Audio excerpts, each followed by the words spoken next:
Masahe na tinatanggap dito ni Duang Pechko kay Jim as Drian Francisco. Yan, Thai massage. Tama yan. At kailangan niya mamaya ng Mai Tai.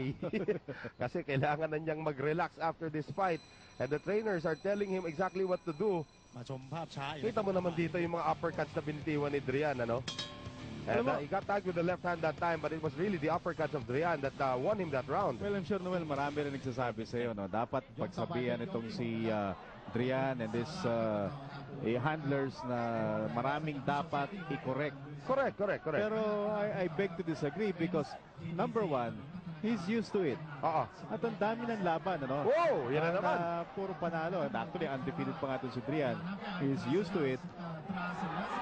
And he's having so much success with that kind of style, ano?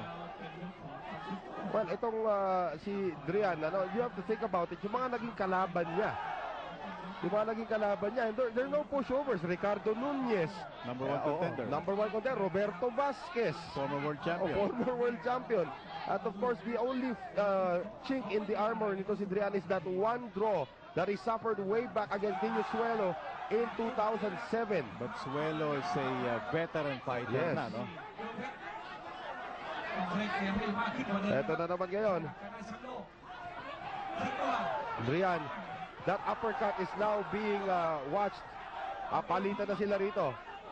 Looks like the exchange of punches at the end of the bell kanina fired both fighters up, Dennis. Itong ginagawa ni Drian, ano, moving out of harm's way, low blow.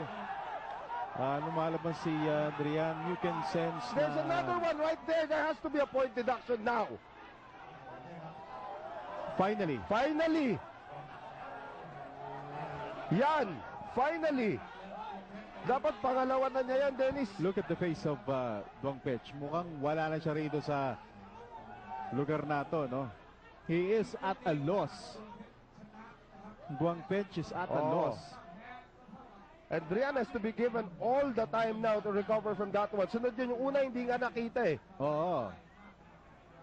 I don't know what Steve Smoger is looking at dito, Dennis. Obvious na yung pag papalitan sila sa katawan, hindi niya tinitignan kung saan yung mga low blow. Hindi kaya nakakwentuhan ito yung Prime Minister na nandito ngayon. The Prime Minister of Thailand is actually in attendance. Yan po si Abisit Jajiva. Paying us a visit dito sa well, of course. venue. And his entire cabinet, it appears, is also here. Hindi kaya dahil nape-pressure na rin itong si Duang Pech, knowing that the top officials of his land ay nandito. Well, he's just gotta bring his A game. Isipin mo naman yung record niya, Dennis, ha? 51 Going down is Duang Pech.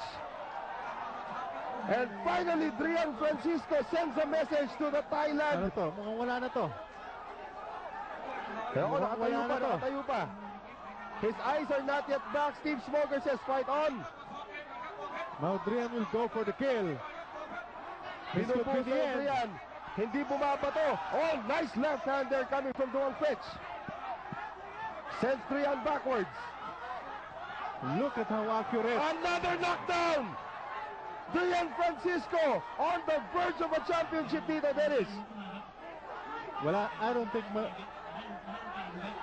what a shot and what accuracy ang pinapakita rito ni Drian Francisco. So there was a point deduction and 2 knockdowns.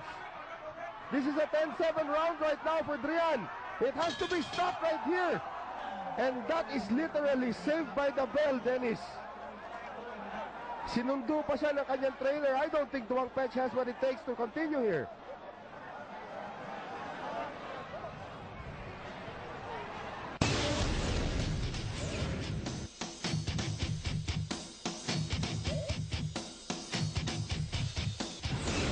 Alright, ladies and gentlemen, yan po, Drian Francisco trying to stay as focused as possible as we enter round number 10, scheduled for 12 for the WBA Interim Super Flyweight title. Alam naman po natin na itong si Drian Francisco is way ahead on points. Well, kahit anong mangyari dito, Dennis. No? 3 more rounds away, including this 10th round. Ayan na naman. Tingnan mo yung mga kanan na binibigay niya. And Drian is obviously also a little tired at this point as we enter the 10th. But not as tired and as hurt as his opponent. You're right. So Duang Pech or Duang Pechko kay Jim trying to stay alive here. If he can hang on, probably get his second win here in this round and maybe the 11th round, he could turn the tide here against Drian. Well, again, sabi nga natin, dapat ingat lang dito si Drian, use his left jab. At huwag na siguro masyado mag-gamble pa, no? Oo. But he cannot stay unaggressive. Baka mamaya malandingan siya ng lucky punch doon. So he has to just keep the pressure on, but at the same time be very careful. Na ito si Duang Pech will be fighting on desperation already. Alam na ni Duang Pech yan that he needs to win by a knockout. Drian.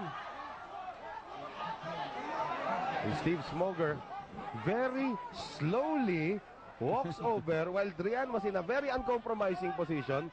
Nako, ewan ko, ang dami kong reklamo rito sa ating referee, Dennis. Well, I think in some ways, he's favoring itong Thai fighter. I hate to say it. Let's hope not, di ba? For him to call for warnings, 5 warnings. 4 or 5 warnings and only Just 1 point deduction. Drian just now picking his spots. He's being very careful, trying to conserve as much energy as possible here. He knows he's ahead on points. Just by virtue of round 6 nga na naging 10-6 round for Drian Francisco. He is way ahead definitely, I just don't know about the judges. Ayun nga lang. Yun nga lang. Nasa Thailand nga pala tayo. Si Duang Pech. Well, good thing about this is Oh. that, Oy! Wow! Duang Pech! I don't know if he can get this. He can get up from this one, and Drian knows it. And finally, Steve Smoger waits it off. We have a new Philippine champion, ladies and gentlemen.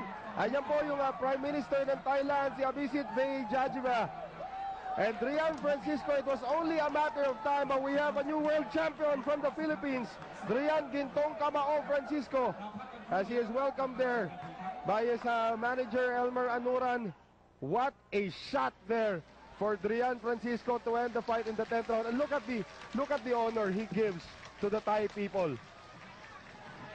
first thing that crosses his mind is waba and pay respect sa Prime Minister ng Thailand. What humility meron itong batang ito. Well, what a good combination there. Towards the end. Paring Dennis Aroa. That's right. Ng Philippine Daily Inquirer. Dennis Aroa, of course, covering this as the news writer. But Drian Francisco is the new WBA World Super Flyweight Interim Champion. And he knocks out etong si Duang Pech kay Jim in the 10th round. And it was a Filipino that held this title before. Now a Filipino claims it again, Dennis. Correct. And